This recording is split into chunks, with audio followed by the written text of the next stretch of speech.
Pasemos a ver ahora los tipos de datos básicos cuando declaramos campos de una tabla. Ya explicamos que al crear una tabla debemos resolver qué campos, o sea, las columnas tendrá y qué tipo de datos almacenará cada uno de ellos, es decir, su estructura. El tipo de datos especifica el tipo de información que puede guardar un campo, caracteres, números, fechas, etc. Estos son algunos de los tipos básicos de SQL Server. Posteriormente veremos otros. Los básicos serían el varchar, que ya lo usamos, se usa para almacenar cadenas de caracteres. Una cadena es una secuencia de caracteres, se coloca entre comillas simples, eso es muy importante. El tipo varchar define una cadena de longitud variable en el cual determinamos el máximo de caracteres entre paréntesis. Puede guardar hasta 8000 caracteres. O sea, podemos definir un campo y entre paréntesis decir que puede almacenar hasta 8000. Por ejemplo, para almacenar cadena de hasta 30 caracteres definimos un campo de tipo varchar de 30. Si asignamos una cadena de caracteres de mayor longitud que la definida, la cadena no se carga. Aparece un mensaje indicando tal situación y la sentencia no se ejecuta cuando hacemos el insert. Por ejemplo, si definimos un campo de tipo varchar de 10, intentamos asignarle la cadena buenas tardes, que tiene más de 10, nos genera un error. Bueno, el primer tipo de campos que podemos definir es varchar. Ya lo vimos en ejemplos anteriores. Y el segundo tipo de campo que también vamos a utilizar es el integer. Se usa para guardar valores numéricos enteros entre menos 2000 millones y 2000 millones aproximadamente. Definimos campos de este tipo cuando queremos representar, por ejemplo, cantidades. Y el tipo de datos floats se usa para almacenar valores numéricos con decimales. Se utiliza como separador el punto. Definimos campos de este tipo para precios, por ejemplo. Antes de crear una tabla debemos pensar en sus campos y optar por el tipo de dato adecuado para cada uno de ellos. Por ejemplo, si en un campo almacenamos un número entero, el tipo float sería una mala elección. Si vamos a guardar un precio, el tipo float es más adecuado. Y bueno, vamos a pasar ahora a hacer un nuevo problema. Vamos a crear una tabla llamada libros, que vamos a guardar información de libros en cada registro y guardaremos el título, autor, editorial, precio y la cantidad que hay en stock. Entonces recordemos, lo primero que hacemos, botón derecho sobre la base de datos, vamos a ir trabajando sobre la base de datos BD1 y lo primero que vamos a intentar, si ya existe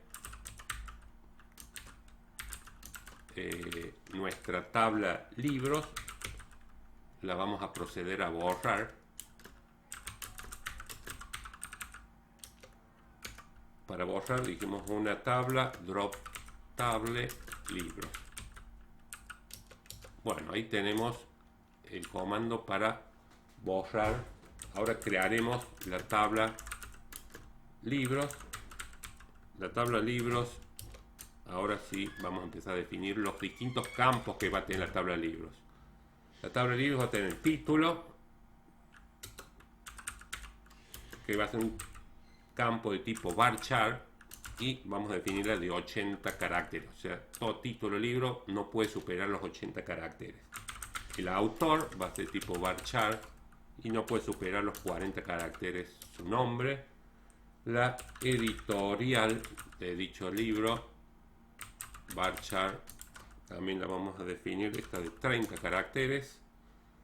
El precio del libro va a ser tipo floats, o se puede guardar valores con decimales. Y la cantidad de libros que hay en stock, cantidad de tipo entero, integers. Fíjense que no lleva punto y coma la definición del último campo y todos los otros campos van separados por una coma. Un punto y coma al final para indicar, es importante para cuando ejecutamos un bloque de comandos SQL, sepa diferenciar cuál es cada uno.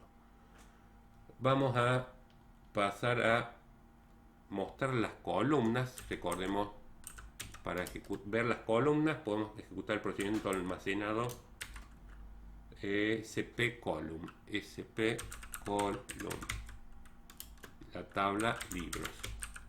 Podemos ejecutar hasta acá y ver el resultado, y como vemos nos aparece que la tabla libros tiene los 5 campos: título, autor, editorial, precio, cantidad, y nos dice el tipo: varchar, varchar, varchar, float y entero. Acá indica in. Podemos utilizar, ver esa sintaxis para la estructura de tabla. Ahora vamos a pasar a cargar algunas filas en la tabla. Vamos a insertar primero, insert into libros. Los campos que se van a cargar son título,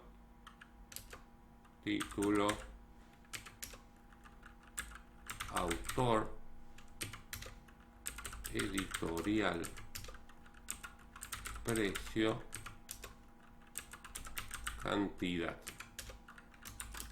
Luego la cláusula values y entre paréntesis vamos a empezar a indicar los distintos valores. El título del libro, por ejemplo, el Aleph. Seguidamente tenemos que indicar, van en ese mismo orden, título, el Aleph. Ahora el autor, entre comillas también, Borges. El tercer campo que tenemos que cargar, la editorial, quien edita este libro, también va a echar MC. El cuarto campo, que es el precio, por ejemplo, 25,50. Acá tenemos que utilizar el punto para los decimales.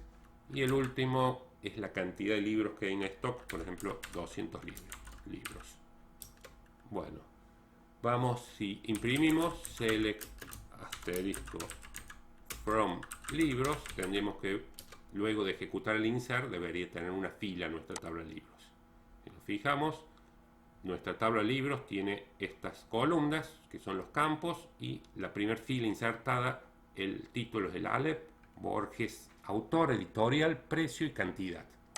Ejecutemos nuevamente, pero insertemos dos filas más para no tipearlas a todas. Voy a traerlas, tengo codificadas, y como vemos podemos disponer esta en dos líneas, como hemos dispuesto acá. Insert into libros, vamos a poner título, autor, editorial, precio, cantidad. Bueno, un nuevo libro. Por supuesto, cuando indicamos los valores floats, pues no tener parte decimal como vemos acá. Y pasemos ahora a ejecutar select asterisco from libros. Y en este segundo select, como vemos, ya tenemos tres filas. Cuando llamamos al primer select, acá tenemos una sola fila insertada. Insertamos dos filas más y nuevamente imprimimos. Tenemos, como vemos, todos los datos cargados.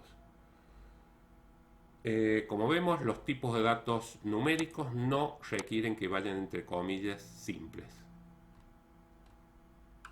Acá hemos pasado, entonces, que debería quedar claro, de crear tablas con campos de distinto tipo. Tres campos de tipo varchar, un campo de tipo float y un quinto campo, en este caso de tipo entero. Hemos repasado los comandos insert para insertar filas en la tabla y el comando select para recuperar los datos y poderlos imprimir en este caso. Bueno, gracias.